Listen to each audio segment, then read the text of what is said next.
네, 지난 이 팬데믹 시즌 치열한 경쟁과 함께 이 폭풍 성장한 그런 업종이 있습니다. 바로 이커머스 업종입니다. 하지만 이 변변한 상장사가 없어서 투자를 하고 싶어도 좀 하기가 마땅치 않다 이런 지적들이 있었던 것도 사실인데요. 그런데 오는 7월, 8월경이면 이 실제 직접 이 상장사 이커머스에 투자할 수 있는 가능성도 지금 거론이 되고 있습니다. 상장 절차가 속속 시작이 되고 있다고 하는데 그 성공 가능성 지금부터 알아보도록 하겠습니다. 먼저 어떤 업체들이 지금 상장을 준비하고 있는지 지금부터 전유성 기자와 함께 살펴보겠습니다.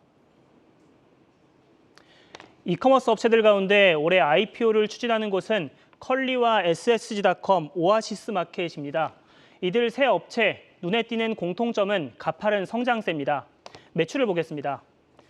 컬리는 지난해 1년 전보다 64% 성장했고요. 오아시스마켓은 50%, 이마트몰과 신세계몰 합병으로 출범한 SSG닷컴도 15.4%나 성장했습니다. 차별화된 사업 모델로 틈새 시장을 개척했고 지난 2년간 코로나19 여파로 비대면 주문이 크게 늘어난 것도 높은 성장세의 배경이 됐습니다. 반면 수익성은 아직이라는 평가입니다. 지난해 조단위 매출을 기록한 컬리와 SSG닷컴, 수년째 영업 적자를 벗어나지 못하고 있고요.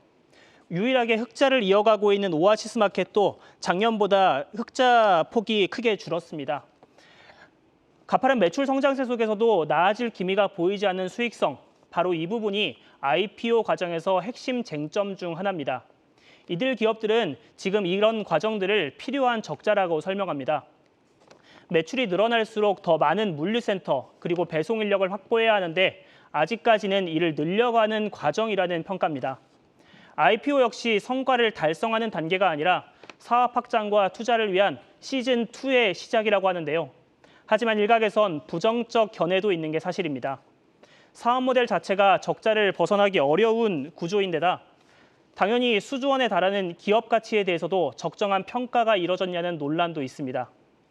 올해 상장 문을 두드리는 이커머스 3인방, IPO 과정 중 주식시장의 혹독한 검증 과정을 거칠 것으로 전망됩니다.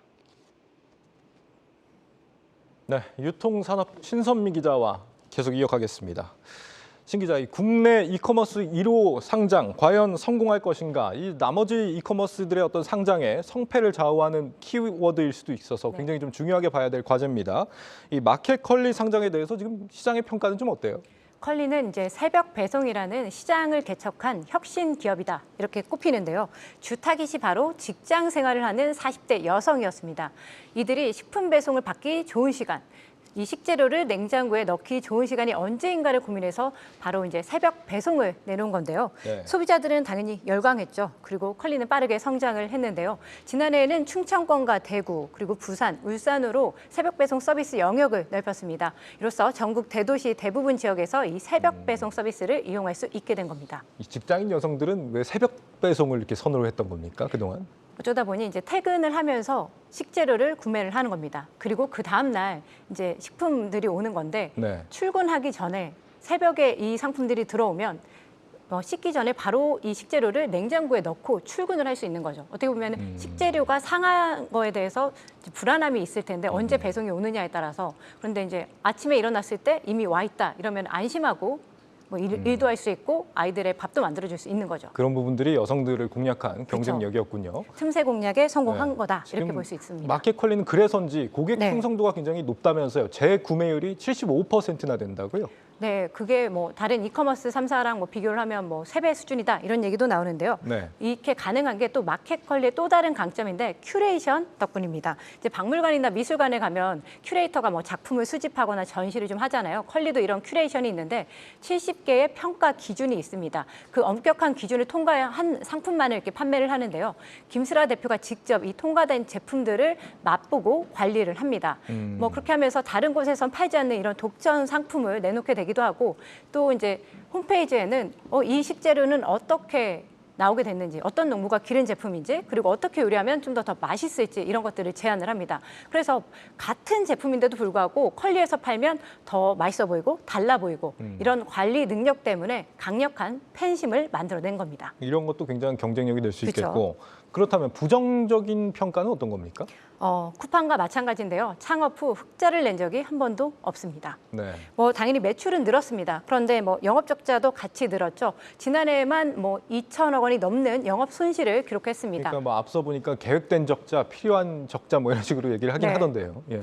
뭐 아무래도 뭐 계속 투자를 해야 되고 지금 경쟁이 치열하다 보니까 계속 투자를 할 수밖에 없는 건데 네. 뭐 컬리의 성공 요인이었던 이런 새벽 배송도 뭐 다들 치고 나오고 있기 때문에 더 이상 차별화 포인트가 아니라는 점도 좀 부정적 요소로 꼽히고요.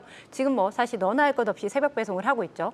특히 이제 컬리는 IPO를 앞두고 고객과 매출을 좀 늘려야 되지 않냐 이런 생각을 가지면서 리빙과 가전, 뷰티 등 비식품으로 상품군을 대폭 확대했습니다.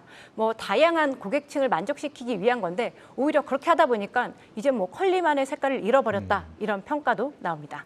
그러니까 시장 파이를 키우려면 오히려 이제 본인들만이 갖고 있던 그런 특성을 잃어버리게 되는 딜레마가 있다 이런 거네요. 그렇죠. 네.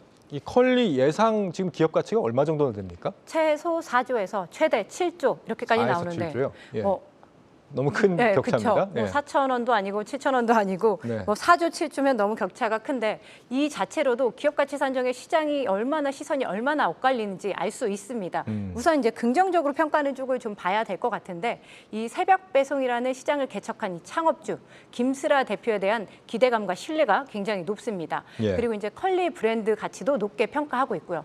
또한 이미 컬리는 프리 IPO를 진행을 해서 기업 가치 4조 원을 인정받았거든요.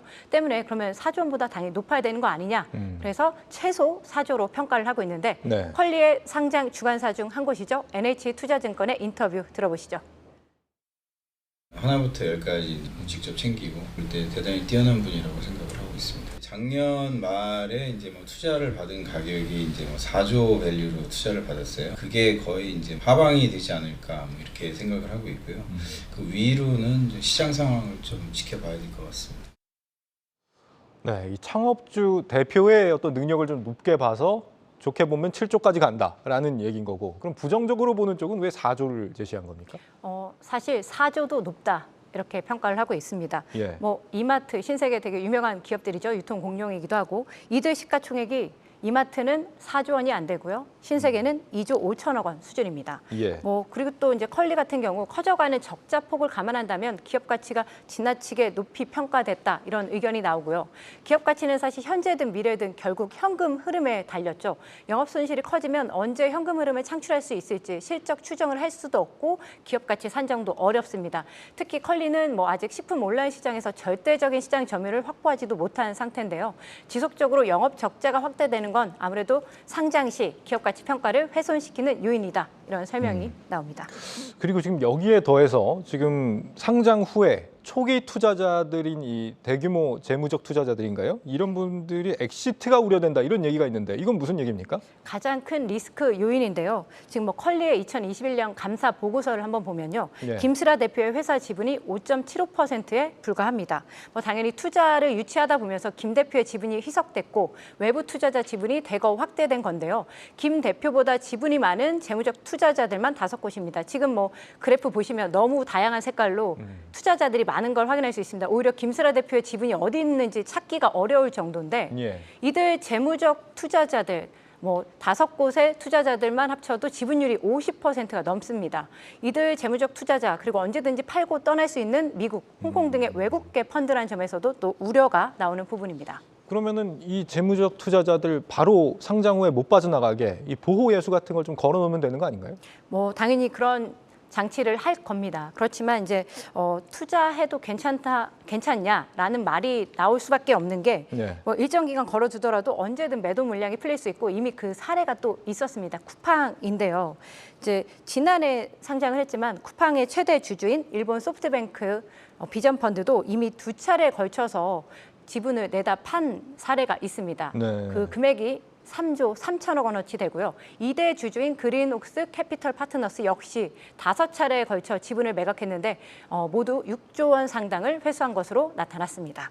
그 보호 예수 자체는 별로 그렇게 큰 수단이 되지 못하는가 보군요. 뭐 그 기간 동안 당연히 안 팔겠지만 언젠가는 엑시트를 어쨌거나 노리고 엑시트를 투자를 한다. 한 거기 때문에 네, 네. 알겠습니다. 작년에 그러니까 쿠팡이 상장했을 당시에는 주가가 거의 한 $50 가까이 됐는데 지금 계속 줄고 타락했던 것 같아요. 생각해 보면. 네, 지금 뭐 현재 한 17달러 정도 되는데 그야말로 뭐 폭락했다 이렇게 표현을 할 수 있을 것 같은데 예. 사실 뭐 쿠팡의 만석 적자가 이런 뭐 주가에도 영향을 줬을 수 있습니다. 하지만 주요 주주들의 엑시트 영향이 더욱 커 보이는 되는데요. 컬리 또한 지금까지 언급한 여러 변수로 국내 이커머스 1호 상장 기업이 될 수 있겠냐 이런 우려의 목소리가 나옵니다.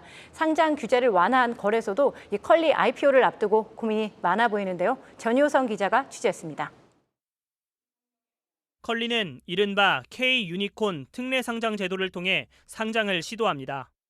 지난해 거래소는 시가총액 1조 원 이상 기업이 2년 연속 20% 이상의 매출 증가를 보이면 적자 기업이라도 유가증권 시장에 상장이 가능하도록 규정을 완화했습니다.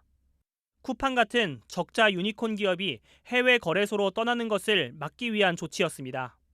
컬리의 연평균 성장률은 173.5%, 누적 투자 유치액은 9천억 원대로 이 기준에 부합한다는 게 증권업계의 설명입니다. 볼륨이라든가 또 트래픽이라든가 이런 지표들이 작년보다 분명히 좀 더 성장한 부분들이 있기 때문에 주식시장 여건이 안 좋아서 컬리의 밸류에이션이라든가 이런 부분들이 이제 어떻게 책정이 되느냐가 이제 고민인 거지 상장이 되는 거에는 큰 무리가 없지 않을까. 하지만 컬리의 지분 구조로 인해 상장 심사를 하는 거래소의 고심이 깊어지고 있다는 점은 걸림돌이 될 수 있습니다.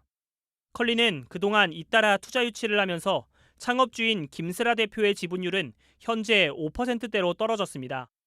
반면 외부 투자자, 특히 외국계 자본의 지분은 크게 늘었습니다. IPO 이후 외국계 자본이 주식을 매도해 투자금 회수에 나설 경우 주가가 크게 흔들릴 공산이 크다는 점에서 거래소는 주가 급락을 막기 위해 우호 지분 확보, 주요 외국인 주주의 보호 예수기간 설정을 컬리에게 권고한 것으로 알려졌습니다. 유니콘 기업을 육성하겠다는 상장 기준 완화 조치가 자칫 개인 투자자의 무덤이 될까 거래소로서도 고심이 커진 셈입니다. 하지만 거래소의 권고를 컬리가 얼마나 반영했는지 현재로선 확인이 되지 않고 있습니다. 성장세 밸류에이션 분명히 만만치 않은 건 알고 있고요. 형식과 실질에서의 고민이 있으시겠지만 제 생각에는 매크로 상황 돌아가는 거나 그런 거는 거래소 쪽에서는 충분히 고려하시지 않을까 생각됩니다. 앞선 특례 상장 기업들의 사례도 부담 요인입니다. 바이오 기업들은 기술 특례, 성장성 특례 제도를 활용해 최근 수년간 코스닥 시장에 다수 진출했습니다. 하지만 뚜렷한 실적 개선과 임상 성공을 거둔 곳은 몇 곳 되지 않았고 이들 기업의 주가도 부진한 상황입니다. 주가는 성장성보다는 실적을 따라가는 경향이 강한 만큼 컬리의 적자 확대 흐름은 IPO 이후 주가에 발목을 잡을 것으로 예상됩니다. 한국경제TV 전효성입니다. 네, 오늘 전효성 기자가 열일하는 것 같습니다. 지금 상장 이후에도 투자자들이 이제 떠나지 않으려고 한다면 결국에는 이제 차별화된 뭔가 경쟁력이 계속 이어지고 있다는 믿음 같은 게 있어야 될 것 같은데 앞서 지금 신 기자가 얘기했던 것처럼 새벽 배송인가요? 네. 다른 어떤 이커머스들도 좀 비슷하게 따라한 상황인 것 같고 뭔가 경쟁력이 될 만한 게 남아 있는가 여기에 대한 의구심도 좀 있을 것 같은데 어떻습니까? 뭐 우선 이제 컬리 입장에서는 지금 아까 말씀드렸듯이 충성도가 좀 높습니다. 제 구매율이 한 70%, 75% 정도 되는데 이걸 앞으로도 더 높여가겠다. 그리고 컬리만의 혁신을 계속 이어가겠다. 이런 이야기들을 합니다. 그걸 네. 앞으로 얼마나 보여주느냐. 김슬아 대표가 뭐 예전에 했던 그 혁신을 계속 보여줄 수 있느냐가 가장 중요한 포인트일 것 같습니다. 예, 그럼 이 외에 또 투자자들이 좀 알아야 될 점들이 있을까요? 네, 지금 뭐 아까 제가 말씀드렸는데 컬리 영업 적자가 2천억 원이 넘습니다. 근데 그 외에도 지금 리스 부채 5년 안에 갚아야 할 리스 부채가 2,500억 원이 넘습니다. 리스 부채가 뭡니까? 지금 아무래도 이제 컬리 같은 경우는 물류 배송을 많이 해야 되는 업체예요. 네. 그러다 보니까 이 물류 센터를 임대를 해서 이용을 해야 되고 그럼 거기에 들어가는 차량이건 여러 가지 물류 비용들이 있는데 이걸 지금 임대한 그런 리스 부채 합을 말씀드리면 될 것 같습니다. 예. 그래서 이 리스 부채가 5년 안에 갚아야 되는 게 2,500억이고 5년 이후에 갚아야 할 리스 부채도 1,500억 원이 넘습니다. 따라서 이제 흑자 전환하지 않는 이상 또 다른 리스크가 될 수 있다. 이런 분석인데요. 인터뷰 들어보시죠. 계속 갚아야 되는 이제 리스 부채까지 고려하면은 사실은 영업에서 이익을 못 만들어내면은 현금 흐름이 좀 좋은 상황은 아니죠. 또 다시 자본 조달을 해야 된다라고 하면은 과연 이게 이제 긍정적으로 시장에서 볼 거냐는 좀. 네, 이익을 만들어내지 못하면 쿠팡처럼 자금 조달을 위해 또 유상증자를 할 수밖에 없어 보이는데요. 따라서 이제 고객층을 두텁게 하기 위해서 컬리만의 색깔을 유지하면서 수익성을 개선을 해야 할 것 같습니다. 또한 이제 적은 지분율에도 김슬아 대표가 경영 장악력을 유지해서 시장에 파란을 일으킬 만한 또 다른 혁신을 보여줘야 한다는 점이 컬리의 과제로 남습니다. 네, 마지막 멘트가 굉장히 중요한 멘트인 것 네. 같습니다. 오늘의 이 제목과 해시태그 어떻게 좀 정리해 볼까요? 네, 컬리 이커머스 1호 상장 기업 가능할까? 문턱 넘어도 걱정 이렇게 뽑았고요. 네. 해시태그는 뭐 개미 무덤 싫어요. 개미 무덤 싫어요. 네, 증시서도 샛별 대자로 뽑아봤습니다. 알겠습니다. 유통산업부 신선미 기자였습니다.